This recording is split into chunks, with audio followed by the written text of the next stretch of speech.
I can't use AirPods, man. You can't put them in your ears, huh?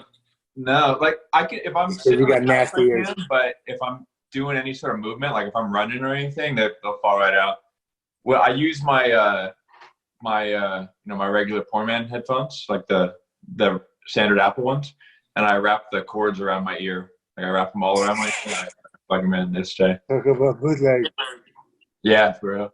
All right, which view do I want to use here? Okay, cool. All right, cool. So, what's up, Sean? How you been? Good, man. How are you guys doing? Not bad. Good. Tired. I haven't seen you in a minute, Sean. It's been a while, probably 8 weeks, right? I know last time I saw you, I think when we were helping Dober. Like me That's and Caleb right. came in there one day. Yeah. So probably six weeks ago or something. It's been a while. Good to see you guys. That haircut looks way too fresh, man. I don't think you've been locking down. This is fresh. Yeah. My barber my barber opened up last week, and Nice. I could not get in. He was booked right away for a full week. So this is fresh off the shelf. Are that barbers allowed to be? Are they allowed to be opening right now, or is he? Yeah, they're allowed to open. They were good for phase 1. So. Fuck the barber. Nick's gyms are open, and our gym is still closed. This thing, priorities are astray. Not everywhere in California. Like there's 2 spots that I go to out here, and one's in Orange County. They're still closed. One's in Riverside County, and it's kind of a redneck county. So, and the They're sheriff doing what they was want. like, yeah, right. Yeah, the sheriff was just like, "You guys open up, like it's all good." So we've had the cops roll by a few times, and they wave, and I think like they said 10% of the members didn't come back, but pretty much everybody. Nice. I've just been like taking extra precaution because I know I'm not locked down, so I've just been like avoiding things like grocery stores and things where like older people or vulnerable people might be. But how considerate of you. I don't know. It's I don't want a guilty conscience. I would just feel bad, man. I don't know. It's a conscience. Do what you can, man. That's good. That's all you can control. Do what you can. Yeah. Focus on you. It's good. So I wanted to kind of just get into like maybe talk like 10 minutes like your history, your past, and or your background and things like that, and then we'll get into some more relevant or not relevant, but recent things and things like that. But let's start there.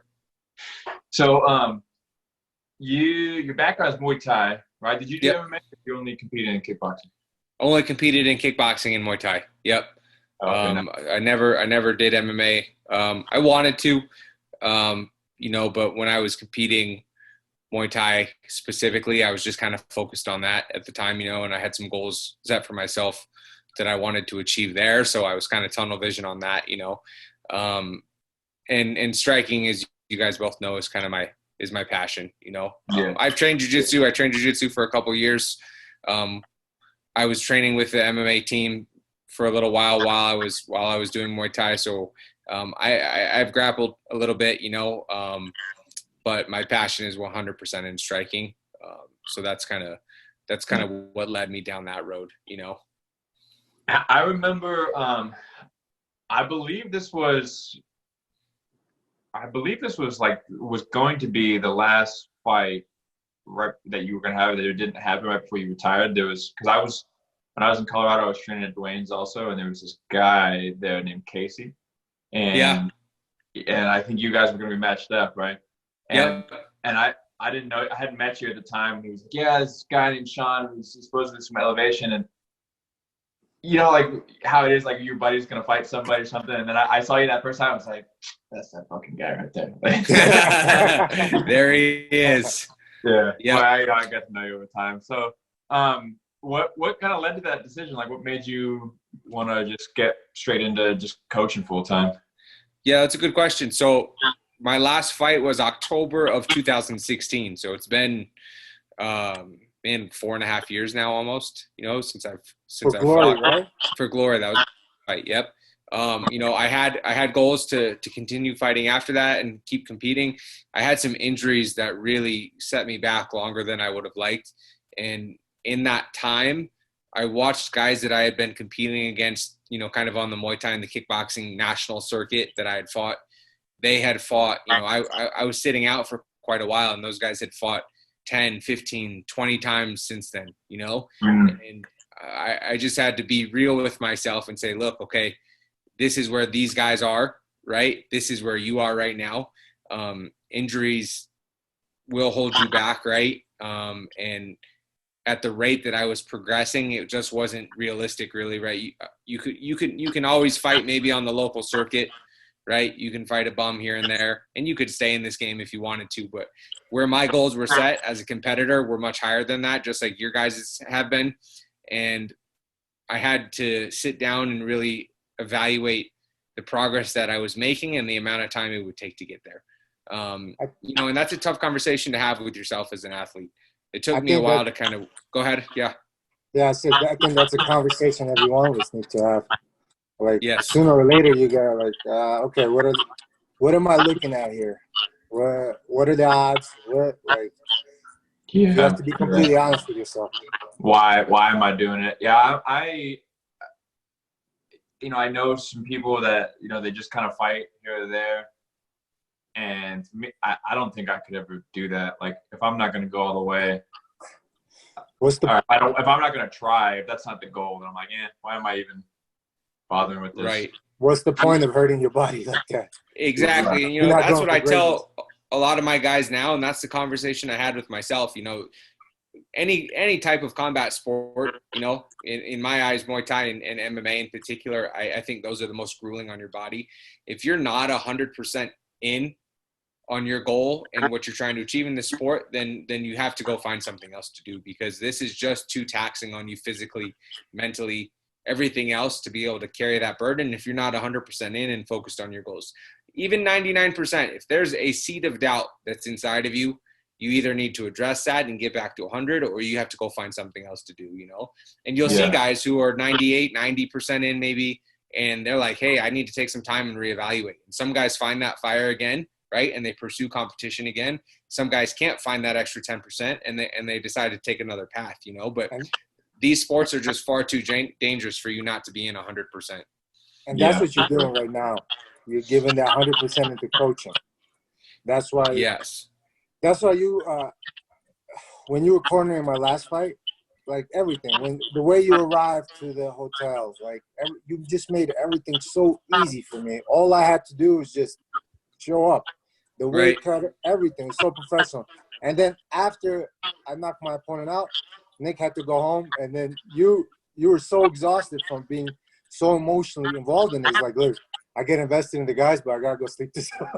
Yeah, you know, and that it brings up a good point there too, right? And this is kind of what makes that transition between competing and coaching tough, is that as an athlete, you have to be 100% selfish, right? Everything is based around you, your training, your preparation for competition, as it should be, right? As a coach, on the other end of the spectrum, you have to be 100% selfless. Everything is given to your athletes, right? It's not about you, right? Your athletes winning has nothing to do with you. Although when your athletes lose, everything has to do with you, right? But for the most part, it's whatever your fighter needs, whatever your athlete needs to succeed, you're going to give it to them, whether it's your time, whether it's money, whether it's your body, which is the case in a lot of pad holders, right? Where they're just taking damage all the time, so it's tough to make that transition full time from being 100% selfish to 100% selfless, you know? And it took me a little bit for sure. But I feel like I've done a good job of that now. I feel like I'm in that role, and I really love it. It's I wouldn't imagine doing anything else. Were you doing coaching? Were you coaching some, like when you were still fighting? I was, you know, and that was part of the decision too. So you get to this point where you're coaching, you're competing at a certain level, right? I'm fighting for Lion Fight and Glory, and then you're coaching at a certain level, and you know, maybe you get people start to ask to work with you, and these guys are fighting at a certain level. For example, Boyan's a great example of this. I was competing still at the same time that he got signed to the UFC, right? So now you're having a coach that's working with you, but also has to prioritize his training too, right? Which in my eyes should not be the case, right? You can be a training partner that's helping, but someone, especially at that level of competition, your coaches should be giving 100% of their time to you. Right. Yeah. And I learned that lesson the hard way. And I take some of Bo's losses, and I put them 100% on my shoulders because I didn't give him the attention that he deserved in that situation, you know, and he may argue that, or someone else may argue that, but that's at least how I feel about that, you know? So you get to a point where it's like, okay, one of these has to give, right? Yeah. You're either going to be a good athlete or you're going to be a good coach. But if you try to do both at a high level, you're going to be average at best at both of them, right? Yes. So I ended up getting that to that position, and I had to make a choice with myself. And that's kind of where that conversation came in. Okay, look, we're getting injured. You're spending a lot of time out of the ring, right? You're getting a lot of guys to ask you to start coaching them. Let's make a decision here, right? What seems more realistic? And like I said, it's not an easy conversation, but I think at the end of the day, I made the right decision. Do you find that you enjoy coaching as much as sometimes I feel like, at least as far as in some aspects, coaching can maybe be a little bit more enjoyable. Or do you find that, or do you miss fighting, or how do you feel about it? I do miss competition at certain times. You know, there's just something really special about it that I think it's almost even hard to see until you fully remove yourself from that position, that I'm like, wow, you know, I do really miss some of that stuff. You know, I miss training when my body is super tired. I miss pushing my teammates in sparring. I miss some of my weight cuts, even though they sucked. And you guys know that. You guys both, you know, weight cuts are not pleasant, you know, but I miss that stuff sometimes, you know, like there's certain benefits that you get to enjoy as a coach, right? Life gets a little bit easier. And in some ways life gets harder too, right? Like I'm still taking a beating when I hold pads 3, 4, you know, I do anywhere from 20 to 25 pad sessions a week, you know, from guys, ladies at 115 to heavyweights, you know, and my body's fucked, man. It's a lot easier on your body to be a jiu-jitsu coach than it is to be a striking coach. I hold jiu-jitsu coaches maybe like 5 sessions a week, and I feel sorry for myself. If I hold that for that much, I'm like, oh, poor me. When you teach jiu-jitsu, you can like sit against the wall and just kind of point and like right? Yeah. Go get a partner, right? Grab a partner, come in. I'll watch you guys. Yeah. You know, so if your coach is doing it right, yeah, he's giving his body to you too, you know. So I do miss competition sometimes, though. There's just something that is really special in coaching, you know, creating a bond with the athlete, suffering with the athlete, you know, investing a lot of your time and then seeing that hard work pay off, you know, and knowing that they trusted you to get the job done with them. It's really fulfilling, you know. And then, you know, when they lose, feeling the same thing of like, man, that I fucked that up. That falls on my shoulders. What could we have done to do better for the next one, you know? And I take those losses really hard. You know, when we have the wins, I'm proud of those guys, but they deserve all the credit because they went out and execute. But that is something that a coach gets to share with the athlete that I think is really special. And I enjoy those every single time. Yeah. You never go ahead, Nick. No, it's okay. Go ahead. I was saying you never stay stagnant either. You're constantly watching new videos of fight breakdowns and just like fine-tuning little skills here and there. And I feel like you're developing your own system. I mean, you already have a system, but your system keeps developing and fine-tuning itself, and just keeps getting better and better. How many hours do you think you put in, like a week, on studying film and just getting new, fresh ideas? And learning in general, right? Yeah. You know, anytime I'm not in the gym actually doing, I'm learning, you know, and that I don't even know what the hour estimate is, but between, you know, maybe the phone calls of me and Dave talking about transitions between striking and wrestling, or Peter and I talking about certain positions off the fence or in the open, or Cody and I talking, or us breaking down sparring footage or watching fights, you know, like my day is occupied with this, you know? So for example, you know, Corey sparred this morning. I recorded his rounds. I watched them this afternoon. I'm going to sit down. I'm going to break those rounds down. I'm going to watch them. I'm going to put them on my TV. I'm going to cut up clips. I'm going to send them to Corey. You know, we'll sit down and review that. And some guys don't like that. Some guys do like that. So it's up to the athlete, you know. Either way, I'm going to watch the rounds and I'm going to go back and review and look at that and say, what can we do better for the next one? You know, I'm going to watch more footage of his next opponent, footage that I've already watched. You know, I'm going to look at it in a different lens. And I'm going to continue to make notes and find stuff. But yeah, man, if you're not doing this stuff at the top of this game, then in my eyes, you're doing your athlete a disservice. You know, They deserve 100% of your attention, especially fights at that level. Right now, if we're talking about like a debut amateur fighter, yeah, you're not going to give them that much attention because they haven't necessarily earned it or they don't need it, right? The big thing for them is experience, right? But when we're dealing with when we're dealing with the number one title contender fight at 135 pounds in the UFC, yeah, they deserve all of that attention. And if you're not giving it to them, then you're doing that fighter a disservice for sure. Then that fighter needs to find somebody else that will. That's Correct. on that fighter. Maybe at that time somebody else can do that. And once they've earned that position, then they could find the coach a better coach that could give them that time. But it's on the fighter too to find what they need. It's a two-way thing. 100%. I think like if you put that time into somebody fighting at an amateur level and you came up with this game plan and all that stuff, they're not going to stick to that game plan. Absolutely not. Exactly. That's exactly right. And there's different goals in your first fight, right? It's like, first of all, it's like, all right, let's get through this fog of what's actually happening, right? You're only gaining experience at that level, right?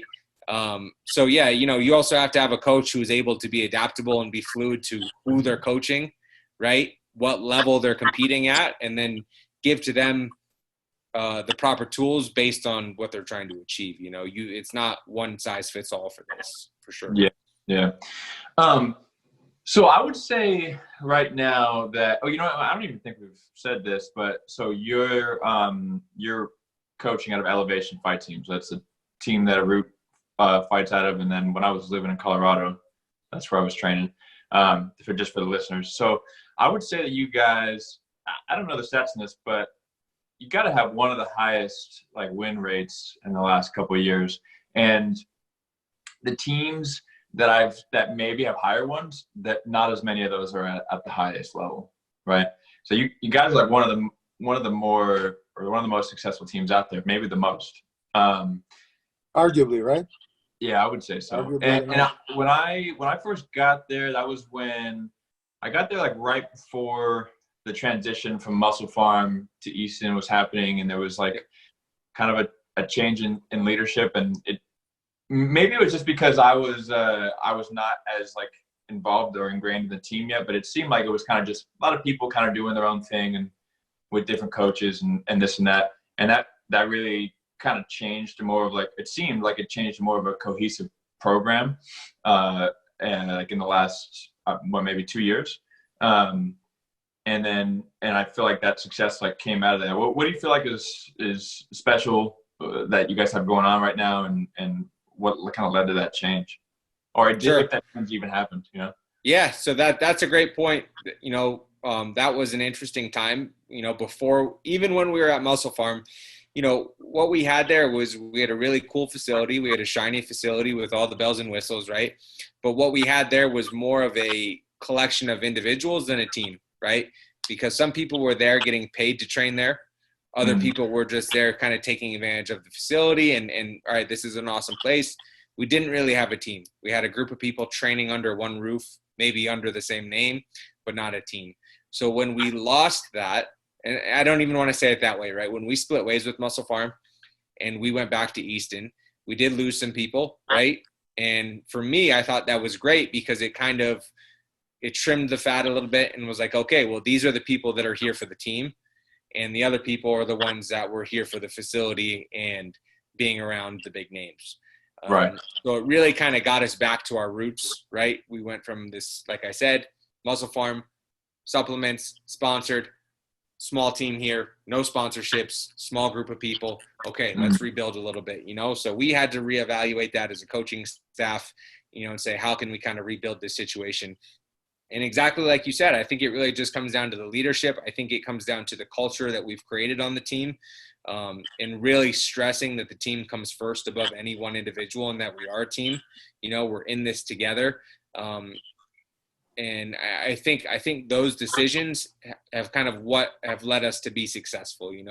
We've also done a really good job of, I like to think we have a really good vibe and a good energy on our team. And we've been very picky on who we allow to take a seat at the table and who we don't.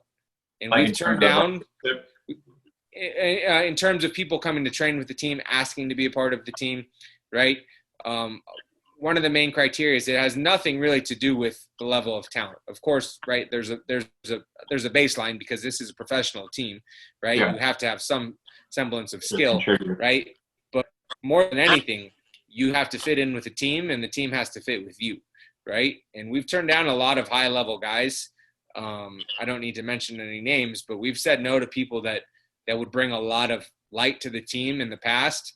And we did that because we didn't feel like they were going to be a good fit for the team. So I think something that we've done really well is just protect that culture and that kind of that personality of the team by allowing who gets a seat at the table. And I don't want to sound elitist or anything by any means, right? But we've created a culture with Elevation Fight Team, and we do our best to protect that culture and make sure we have the right people on the team who are going to bring something to the table and not take something away from it. I think the culture is the foundation for a good learning environment. You go to practice with a clear objective to learn. You're not distracted by drama from outside of the training, coming into training. And, like when they're training, everybody's positive. Just a good chemistry is a result of the good culture. And that's why it's easier to learn and easier to pick up the new skills.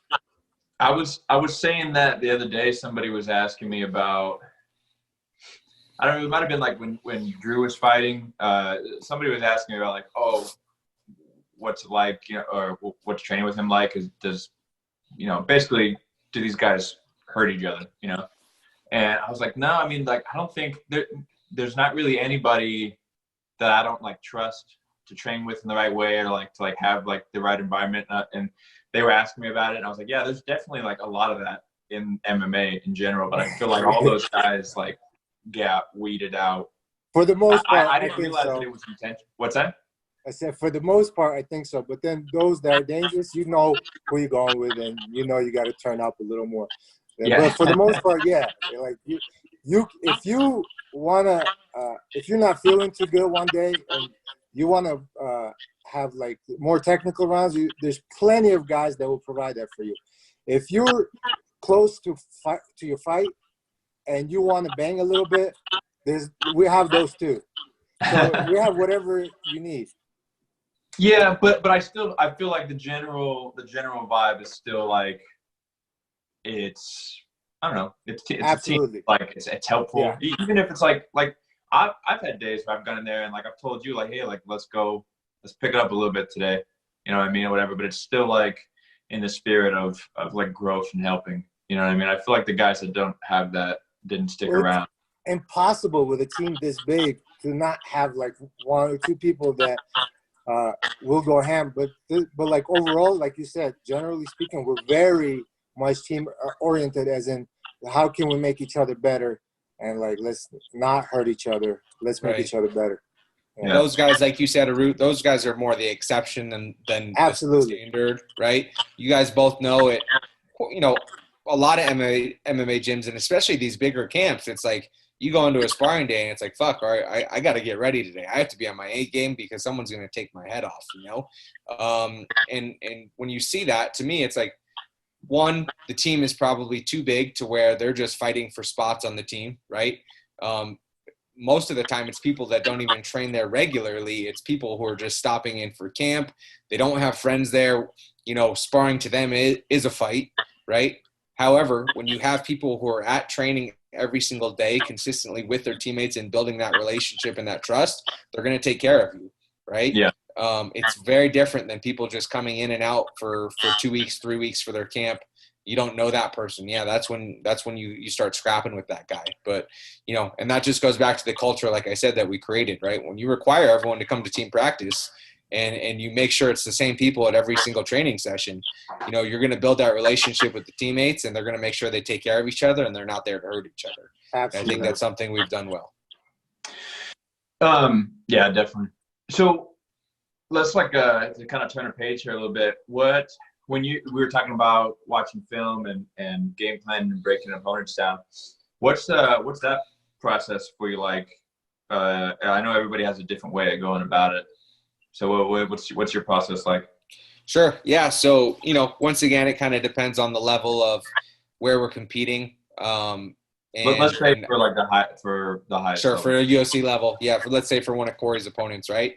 So the good thing about that is all of their fights are online, right, on UFC Fight Pass. So I can go back. I'll usually watch if they have, their last 6 or 8 fights. And my goal there, before I start really kind of zooming in on something, is to just start to watch for progression and start to look for tendencies. So I'm watching the fights a little bit more in a bird's eye view. I'm not looking for something specific necessarily inside of a specific fight versus a specific opponent. I'm watching these fights in order, and I'm starting to see some tendencies that come out across the board. Okay, when this guy's getting pressured, this is what's happening. When his opponent is shooting a takedown, this is what's happening. When he's on offense and feeling good, this is what's happening.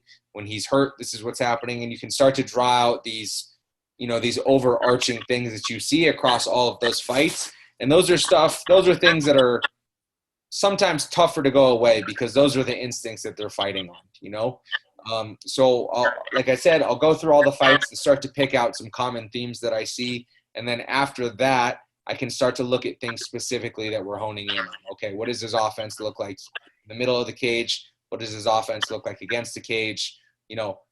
Kick heavy, punch heavy. How is he setting up his takedowns? Is he wrestling at all? Is he feinting? Stuff like that. And I'll start to make notes. I'll start to compile strengths and weaknesses. And then I'll start to write down what I think based on, Corey's strengths and his skills, what's going to work well against this opponent.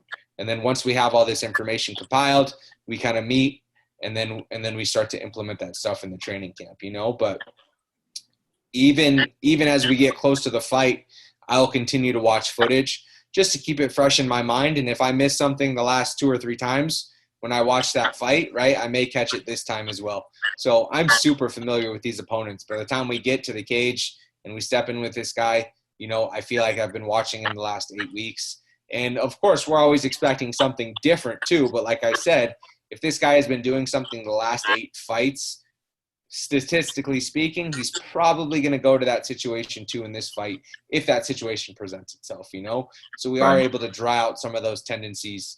If you watch over X number of fights, you can kind of start to pay attention to that kind of stuff. So I would even say I'm just guessing at this, but I would even say that once guys get into the UFC, there's probably a lot less change from fight to fight because they've already have kind of really ingrained habits. Right. Yeah, they've built their foundation already, right? Yeah. And that's what's been successful too. Yeah. So I would agree with that. I think for the most part, that they start to just kind of refine what they have versus building a new version of themselves, right? Yeah. Just get a little bit sharper. What's that? So I'm doing look, Alistair, I thought Alistair showed some. I thought he showed some new stuff in this last fight. That was fantastic. He did Cody's system. I was going to say some old dogs learn new tricks way better than other old dogs. And, the Cody's system won him the fight. Exactly. Beautiful. And that we could take that into a couple different directions, but exactly like you said, that would be tough for Walt to prepare for it, because Alistair hasn't shown that in a prior fight.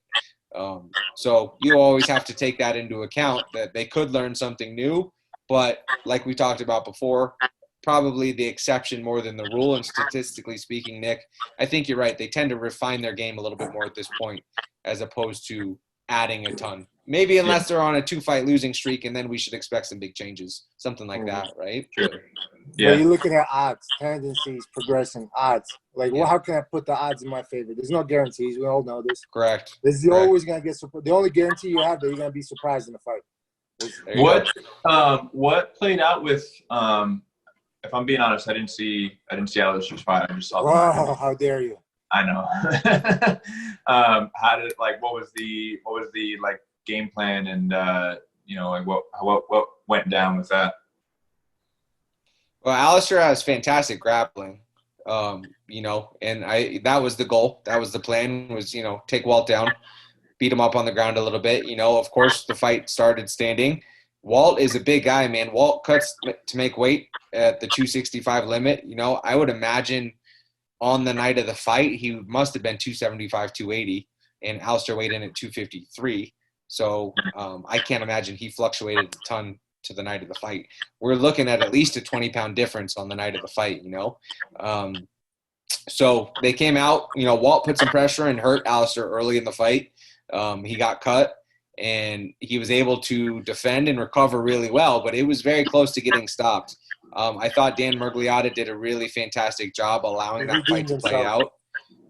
Yeah, you know, because Dan refed Alistair's last fight in December when we had the stoppage with Rosenstrike.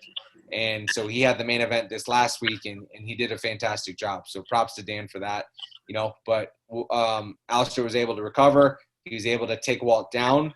And honestly, the momentum I felt like shifted almost exactly right through the first half of the first round to where Alistair took Walt down. You know, he was transitioning. He had the wrist ride on bottom, which is basically Cody's entire series right there. And he did that textbook, you know, and Walt was having a hard time standing back up off of that. We get to the second round. Alistair threw a very nice head kick that hurt Walt. He followed up with a flurry. And, you know, the fight was over pretty quick after that. But it was a really good job of coming back and recovering and then finishing the fight. You said he redeemed himself. What was? Dan Miragliotta. Yeah, like when Alistair fought in DC, there was like 2 seconds left, and he wasn't out, and he stopped the fight, and then this time he let him work a little bit, where it was close. Like he could have stopped the fight, but he paid close attention, and he saw that Alistair was still in the fight and was still working, and he let him get out of that position. That's so rough, man. That's got to be so hard to like. Ref is one of the hardest things I've ever done. I've refed once in my life, and did I fuck up? Like it's one of the hardest things. Is in the heat of the moment, like when they're going, it's so hard to see. Like it's an almost impossible job, and you're doomed if you do, doomed if you don't. Yeah. Like some guys. They want to get knocked the fuck out. Some guys, you know, they don't want to get knocked out. Nobody expresses it. It's just your discretion. So you let somebody take a beating longer than they need to, that's on you. You stop it earlier than you need to, that's on you. Like it's between a rock and a hard place. Yeah. Shoot, I lost my train of thought. Where were we on before that? Oh yeah, we were talking about the last fight. Oh, so what was that like with how involved with you, Sean, with Alistair's preparation on this one? I don't work with Alistair a ton. That's Cody, Donovan, Vinny Lopez, Christian Allen, and Dave Zabriskie. Okay, So, yeah, I was gonna say I know he like usually his pads are but I can't imagine, like I was talking about this before the fight, like I don't even think I could take that fight. Like I would feel with like what Walt was going through, I would like, man, it seems lose-lose. Like I would hate to see him like did you see the memes? Did you see the memes? Honestly, Sean, you have to have seen it. There's a meme where it's like those rooting for Walt, like is the dramatic girl, and then the cat is Alistair, like winning the fight. Oh yeah. Yeah. Like the white girl like screaming and crying. Yeah, you know, I think that fight puts anyone in a tough position, right? Especially the way that the UFC really marketed that fight and just continued to play the story about his daughter. I honestly thought on the broadcast they played it way too much. I was like, man, this is getting really uncomfortable, you know? Like, I think for Walt, man, just to be able to get back in there, and honestly for him, it was probably something to finally take his mind off of the horror that he's been going through these last couple months, you know? He probably wants to get away from it there, you know? And I appreciate the UFC honoring his daughter, you know? But I felt like they went a little overboard on it. They milked the fuck out of it. It was too much. It was too much, in my opinion. On the other side of it, I think it takes a veteran like Alistair, who has that many fights under his belt, to be able to separate those two things, right? Look, yes, Alistair's a father. He can feel that grief that Walt felt and not even imagine what he's been in, but try to imagine that. and then at the same time understand that this is business and Walt is here for work too, and we're both going to do our job. And I think the picture that was taken after the fight where Alistair was bent over consoling Walt is the perfect picture. That I think that's going to go down in the history books, right? Because the second that fight was over, it was two guys and two fathers consoling each other, and it wasn't two fighters anymore, right? There was two human beings. So I think Alistair did a really good job of, okay, even leading up to the fight, the face-off, they hugged each other. You know, Alistair said, my condolences. On fight night, it's all business. And the second that fight got stopped, it was back to being two dads and not two opponents, you know? Epitome of professionalism and respect. Yes, 100%. Yep. Nick, are you there? Oh, there he is. Yeah, I'm here. Yeah, I realized that I forgot to put my phone on Do Not Disturb. So I was like, oh, I want to make sure I don't get a call and get cut off or something. I was helping Reem get ready for that first half of camp. We were getting ready together for that fight, and twice, actually 2 camps, because he was supposed to fight him before too. Yep. And his attitude is he cares absolutely zero about what the crowd is thinking. About he has one mission, is to win, and he could like the guy, he could dislike the guy. It doesn't matter. His training doesn't change. His mentality doesn't change. He has his objective, and he's gonna get it at all costs. He's gonna give it everything he has. So, what the crowd, like the build up to the fight with the video, the promo that they made, I guarantee you, I know for a fact that had zero effect on him. If anything, that put all the pressure on Walt.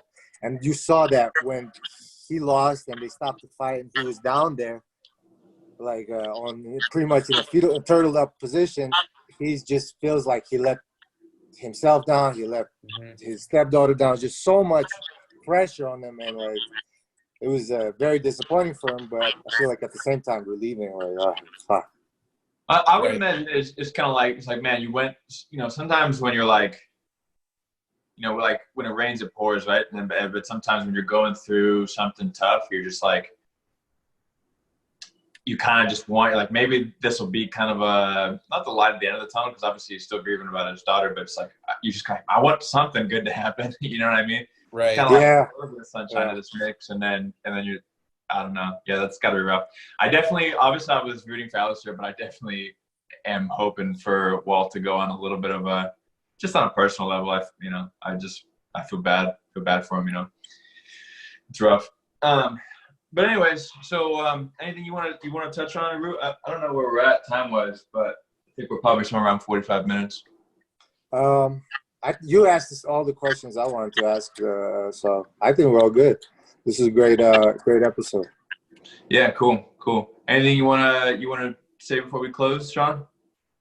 No, just give a shout out to all the coaches on the team. I think that's another thing that makes us so special, is that we have a really great, diverse group of coaches that allow our athletes to pick who they think works best for them, right? And even if that may change from camp to camp too, right? A Root may work with me for his last fight, and if he feels like for his next opponent he needs Christian or Vinny, he has the option to go work with those guys too, you know? And I think that's something that's really special that we have. It's never like, as long as we communicate, there's never like, right. I've never once felt like, oh, this is gonna be weird. No, like there's different circumstances each camp for both the coach and the fighter, so we have to work with what we've got, the best options, and I love that there's no weirdness. You just, each camp you make it happen, do the best of your ability with what you got with the coach, and that's it. I don't ever feel any attachment to like, oh man, these are my guys and those are your guys, right? We are a team, right? All of us coaches are here for the athletes, and it's not the other way around, right? So if this athlete needs coach 1, 2, and 3 for this fight, and 4, 5, and 6 for the next fight, they can get that from us, right? We're not going to fight over this athlete or that athlete. So, yeah, you know, I think that's something that really makes us special at Elevation. And like I said, just to shout those guys out, most everyone knows our coaching staff, but, you know, we have Elliot Marshall, Cody Donovan, Peter Straub, Valor Caballero. Those are our 4 main grappling coaches. We have Vinny Lopez, Christian Allen, and myself as the striking coaches, and then Dave Zabriskie, who's our wrestling coach. So that's 8 coaches total, in a room of about 40 athletes. And, all of those coaches do a fantastic job, and they're a big part of why this team is a good success. So, yeah, just a shout out to those guys. What we have the episode. If you guys are interested, you can go back and listen. I think we've had Cody on the podcast. One of our first episodes. It was one of my favorites too. It was a really good one. The sound quality is quite terrible, but you can talk loud enough. You can bear through it. Yeah. Shoot, what was I gonna ask? Oh yeah. I could edit this out if it's secretive or anything, but like, well, what are you guys know anything about like when pro practices might because right now I don't know if you know the circumstances, but basically I moved back to California. It was a thing with my wife's work, so I opened up a business out here, but right now we're closed and I'm collecting unemployment checks. Nice. So good. I was considering bringing that unemployment out to Colorado. I know Dwayne actually has some classes going. I don't know what you guys, what that's looking like for you guys. Yeah. So as of right now, and as you guys both know, like this shit changes week to week, day to day, hour to hour, as of right now, it's anyone who has a fight booked, which is obviously most of our UFC guys, or the potential to have a fight. For example, Austin Hubbard, who is in the UFC but doesn't have a fight booked, but those guys could get called in 2 weeks right now because they're trying to fill these cards. Those guys are the ones training. They have 1 or 2 designated training partners for each of them that they're bringing into the gym, right?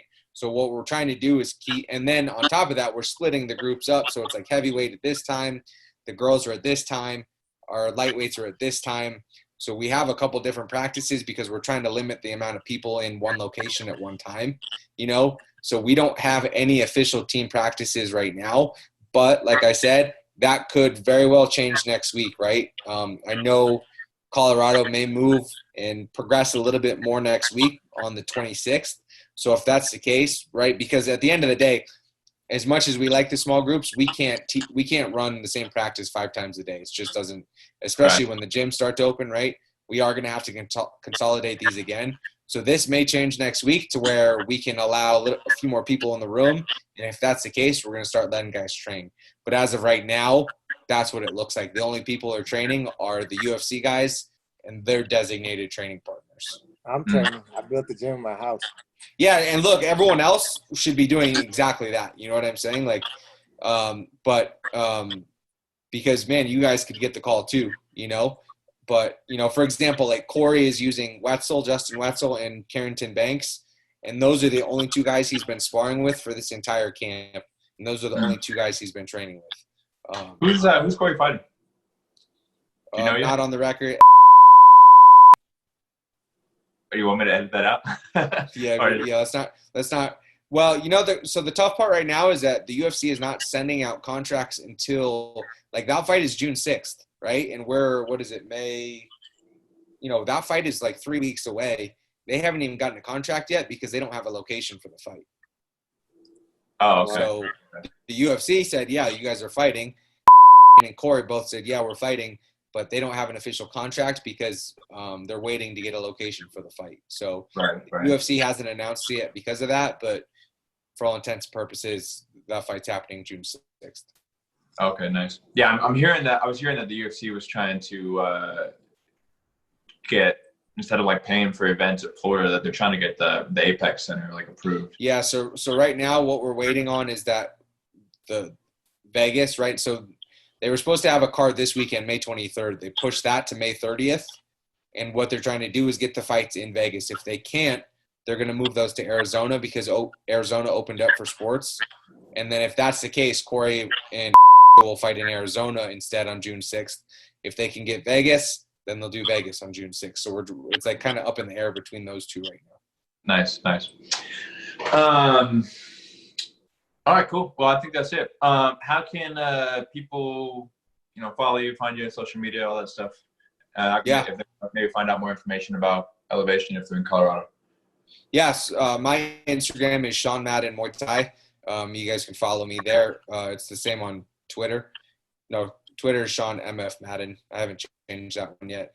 But more than anything, follow the fight team. It's on Instagram Elevation Fight Team CO for Colorado, CO at the end there. And that's the same on Twitter too. We actually just started the online store because people have been dying to get T-shirts. Root, shout out to your T-shirt right there. Show them.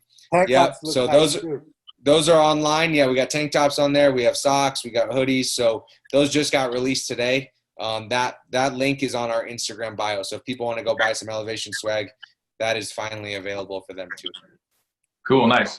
Everyone had to do the usual. Prime_time 9999 and on Instagram. Nice. We got to find you an easier Instagram handle. I think I'll just put Arut Prigozhin. Huh? Yeah, I'm sure there's none out there. Arut Prigozhin MMA. I guarantee that one's available. There you go. Yeah. If you guys want to follow me, Instagram, Facebook, Twitter at Nick Angeloni155. If you like the podcast, we're now on YouTube. It's on my personal YouTube page for now. It's just Nick Angeloni. And then you can find the podcast as far as the audio goes anywhere you get podcasts, iTunes, Spotify, Spreaker, all that stuff. So, you can follow the podcast on social media at Quotes and Chokes. It's Instagram, Facebook, everything. Other than that, thank you guys for listening. Arut, thanks for jumping in as always. Good talking. Sean, thanks, man. I appreciate you being on. Guys, thank you so much. Thanks for having me. Be safe. I hope to see both of you guys soon. All right, brother. Talk to you soon. Later. Take care, guys.